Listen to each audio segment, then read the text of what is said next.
Hi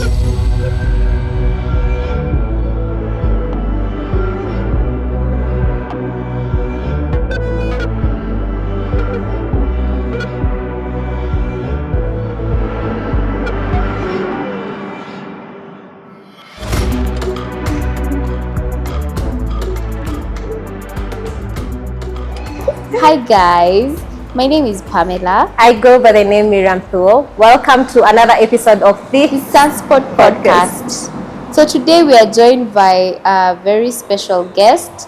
She's one of our own ladies here at Power, and she's going to be joining us in the discussion about solar panels. So before even I continue, let her introduce herself. She tells us what she does and a little bit more about yourself. Thank you so much, Pamela and Miriam. My name is Mercy Ajambo. I'm a sales executive at Power Limited, and I'm happy to be in the solar space to discuss knowledge about green energy with you today. Hooray! Yeah, the ladies in the building. You are very much welcome to the Sunspot Podcast, and I hope you can also be joining us on more episodes that you're going to be doing. Thank you so much. Yes. And today we actually all ladies in this episode. Yeah, women in STEM, right? Definitely. Yeah, so as I had mentioned, today we are going to be talking about solar panels. We decided to do section by section by section so that we can, as we said, we are here to educate. So instead of bombarding everyone with a lot of information, we just go slowly by slowly by slowly. So I think the first thing we can start with, tell us how solar panels work. Oh yes. When you mentioned the word solar panels, then we are definitely diving into the green space. And it's not magic how the solar panels work actually.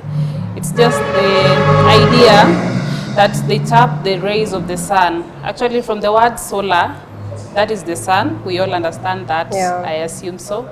So the panels generate energy from the sun to direct it to your appliances at home, whereby you're able to use, the same way you use electricity at home, that's the same thing that the panels are going to do to your appliances in the house. So it's not complicated subject, but rather once you have the panels and they're in the sun or in the light, because now currently the panels are able to absorb light and generate energy from that, from the sun rays, that is. I think also it's also important to discuss or maybe enlighten us when it comes to the solar panels. Do you have different types? Do you have different sizes? Yes. Yeah. So what is the whole aspect when it comes to the solar panels? Okay, the whole perspective of the sizing of the solar panels and the types comes to the new technology we have today. First of all, when the idea of solar panels was introduced into our society, the two types of panels we currently have in the market are polycrystalline panels and monocrystalline panels. What do you mean by what is monocrystalline, what is polycrystalline? You know, those are like very heavy terms. Yes. So when panels were introduced to us, the polycrystalline panels was what was introduced to us. And by polycrystalline, I mean, when you look at the physical features of a panel, you're able to see blue cells, and you're able to see quite a big size of a panel. That's on the blue cells are on the surface. Yes. And then for monocrystalline, now the surface, the cells are black. When you look at a panel and you see black cells, now that is a monocrystalline panel. And its size is also quite small, or the dimensions are quite small compared to the polycrystalline that were quite big to begin with. Okay. So they have evolved actually. And in terms of the efficiency between the two? In terms of efficiency, the monocrystalline panels are highly efficient compared to the polycrystalline panels. Why is that though? This is because the black surface or the black cells are able to absorb the light and turn it into energy. Unlike the polycrystalline, the blue cells could not easily absorb the light and turn it into energy. Or rather, for a polycrystalline panel, it would take longer actually for it to generate efficiency, high efficiency compared to a monocrystalline panels. Okay. Yeah, that's why you find even that in bad weather conditions, a monocrystalline panel is able to still charge your battery or generate energy compared to the first model, the polycrystalline. So currently people are embracing the monocrystalline panels. Down there below, please, if you have any more questions or if you need any more clarity when it comes to the different types of panels, please just comment below. If you want to know more what Mass is talking about, the monocrystalline and the polycrystalline, and the like the efficiency in terms of the two, and the involvement and all that. So please just comment down below. We'll be sure to, you know, educate you more. Sure. Yeah. So let's say, for example, I'm in the market and I'm looking for solar panels. Yes. What are the things I need to look out for? As I've mentioned in our previous statement, the physical features, first of all, the physical features of a monocrystalline panel is what will tell you now this is good quality over a polycrystalline panel, because you don't want to be stuck in the past. As technology also advances, you also want to advance with the technology or what works best for you. So currently the best quality of a panel is the monocrystalline panel, and this one you'll be guided first of all by the physical features and the sizing or the dimension of the panel itself. Okay. Yes. And in terms of efficiency, durability, Yes, so in terms of efficiency, what's the lifespan? The lifespan of our panels is 20 years. Currently, we're giving 20 years. But the warranty, for instance, if you bought from us, is 10 years. But as we all know, the warranty does not mean that after 10 years they cease to function or the efficiency goes down. Yes. No, no, no. It also comes to the professionalism involved during the installation process of the panels. So for 20 years, at least you would have gotten the return for your money that you spent buying the panels. Yes. Along the way, you know, most people are not, they don't have that enlightenment when it comes, you know, to the green energy. So I came across this question, where, like, in which location do solar panels work best in a place that is so cold or so hot? So in the past, people had the notion or the idea that normally a panel has to be under the sun, you know. It has just to absorb the rays of the sunlight itself. But with the current technology, with the monocrystalline panels, the cells are able to absorb even the light. From the reflection of the light, it's able to generate an output towards your, if it's an appliance, or rather it's able to generate energy from the absorption of the light. So we're in Kenya, so I'll use Kenyan towns.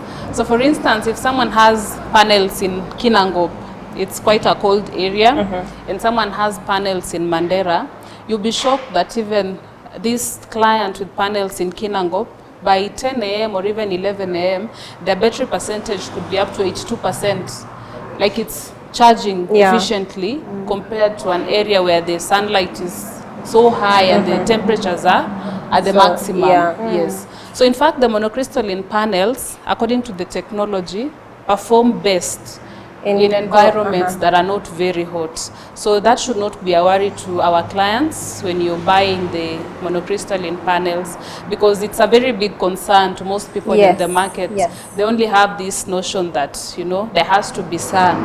Yes. When I think you can take because thank you for clarifying that. So okay, let's say now I've looked into all those things that I need to know when I'm getting the solar panels. But how do I know how many I need? Okay. So for you to determine the number of panels you need to serve you or cater for your solar needs, first of all, there are questions we'll definitely ask you. I'm assuming now if it's a residential or even a big manufacturing plant, we determine the load size, and by your load size, we carry out a site assessment. We would come to your house or to your company, and we're able to tell, one, from your electricity bills, the bills that you pay will guide us into preparing a quotation that will tell us the number of panels you need. If you're not able to give us your power bills, we also have a machine that we call a data logger We'll come, plant it at your premises, and give it a number of days. Then from that, we're able to retrieve the data of your consumption. So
Yeah. Exactly. So thank you very much for being part of this, coming here and being part of this podcast. We really, really appreciate it. I know you're very busy. Thank you. I'm so sorry we held you here and you have No, maybe I'm clients. actually excited as well to share this information to the public because knowledge shared is never Yes, lost. yes, Yeah. yes. So thank you so much. Yeah, the conversation today has been very enlightening. Yes, but also if you still have more questions, if there's an area you feel like we've not covered, you're still Yeah. curious about, just leave it down in the comments below. We'll be able to Yes. reply or even do a separate video on it. We are open to that. Yeah. Also, we want to appreciate our viewers, our first-time viewers, and the ones that keep on joining us. Thank you very much. And if you're new here, please, we hope you will join us in the next session. Remember to subscribe down below. Hit on that notification bell so that you'll be alerted anytime we have any new podcast. From us, I think it's a wrap. Bye-bye. Bye, Bye. guys.